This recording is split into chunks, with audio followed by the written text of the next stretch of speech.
Sri Bibi bukan hanya 3M, kita ada 7M. Membaca, mengira, menulis. Yang keempat adalah menghafal. Sebenarnya semua sekolah ada menghafal. Hafal hadis, hafal sifir, tapi diorang tak sebut, tak mengaku dia menghafal kan. Yang kelima adalah critical thinking, ataupun panggil sebagai apa? Menakul.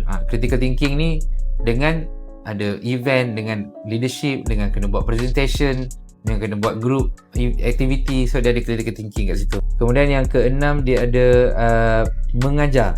Ini power. Dekat Branding Bunch, Tadika pun kita dah start. Yang umur 6 tahun terutama sekali, dia dah belajar dan mengajar kawan dia. Jadi bila dia mengajar, dia punya installation of the knowledge tu dia lagi kuat sebab dia dah apply kan. Dan bila kita mengajar, automatik, biasalah pengalaman kita, kalau kita buat study group, kita ajar, kita akan lagi faham, lagi extra faham dan extra ingat yang kita buat. Dan yang ketujuh M adalah mandiri, iaitu berdikari. Mandiri ni kita akan ajar benda basic as simple as uruskan diri sendiri.